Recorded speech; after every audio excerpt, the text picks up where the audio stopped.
Hello and welcome to What the F Just Happened Today, your essential guide to the daily shock and awe in national politics. I'm Joe Amditis. Let's get to it. It's Wednesday, June 23rd, 2021. Welcome to day 155.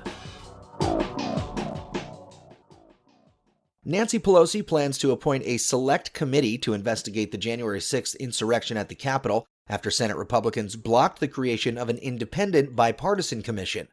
While Pelosi has not formally announced the committee, she suggested during a House Steering and Policy Committee meeting that she would move forward with plans to form an independent panel which would be modeled after the 9/11 Commission in pursuit of truth.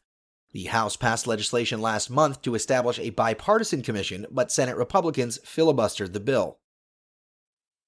Meanwhile, Biden's Justice Department could end up defending Trump in lawsuits seeking to hold him accountable for the January 6th attack, including one filed by two U.S. Capitol Police and one filed by Representative Eric Swalwell, which alleges that Trump incited the riot in an effort to stop Congress from certifying Biden as the election winner. In an unrelated defamation case against Trump brought by author E. Jean Carroll, who contends that Trump raped her 25 years ago and then lied about it while in office, the Biden Department of Justice argued that presidents enjoy immunity for their comments while in office, including the right to defense by government lawyers. The Biden DOJ declined to comment, however, on whether it would use the same legal rationale of presidential immunity as the basis for intervening in other lawsuits that Trump faces. In D.C., Attorney General Merrick Garland backed away from a comprehensive review of actions by the Trump Justice Department, calling it a complicated question. Garland did note, however, that the department's independent inspector general was already investigating related issues, including various leak hunts, attempts to overturn the election, and whether Trump had improperly used the department's powers to investigate and prosecute his enemies. Moving on, 4 Saudi operatives who killed journalist Jamal Khashoggi received paramilitary training in the United States a year before the attack. The training of the Saudi Royal Guard was approved by the State Department and provided by Tier 1 Group, an Arkansas-based security company under a license first issued in 2014, which continued through at least the first year of Trump's term.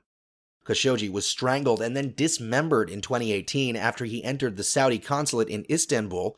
The CIA concluded that Saudi Arabia's Crown Prince Mohammed bin Salman directed the operation. Trump later bragged that he protected the prince from Congress after ordering the assassination of Khashoggi. Meanwhile, a Navy counterterrorism training document suggests that socialism is a terrorist ideology.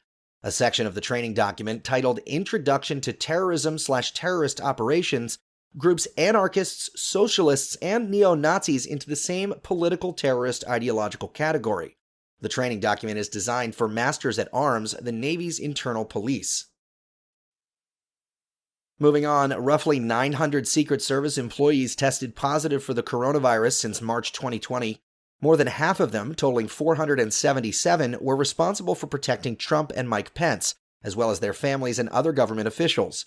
More than 11% of Secret Service employees were infected since the pandemic began. Meanwhile, Biden says he'll replace the director of the Federal Housing Finance Agency, which oversees the mortgage giants Fannie Mae and Freddie Mac. The Supreme Court ruled that Biden had the authority to replace the agency's director, Mark Calabria, who was appointed by Trump. In Florida, Governor Ron DeSantis signed legislation that requires the state's public colleges and universities to survey students, faculty, and staff about their political views. As part of his push against the so-called indoctrination of students, DeSantis threatened to cut funding from state universities that he deemed don't promote intellectual diversity. DeSantis also signed 2 other education-related bills mandating new civics and patriotism education requirements in K through 12, including teaching about the evils of communist and totalitarian governments. And finally, Texas Governor Greg Abbott vetoed a bill that would require schools to teach children about domestic violence and child abuse. Abbott said the bill fails to recognize the right of parents to opt their children out of the instruction. He also vetoed a bill that would have banned the use of heavy chains to tether dogs outside and leave them without drinkable water, adequate shade, or shelter. That's all for now. You can find the links and sources for all of these stories on the main website. And as always, visit whatthefjusthappenedtoday.com for the latest news and headlines. Until next time, I'm Joe Amditis.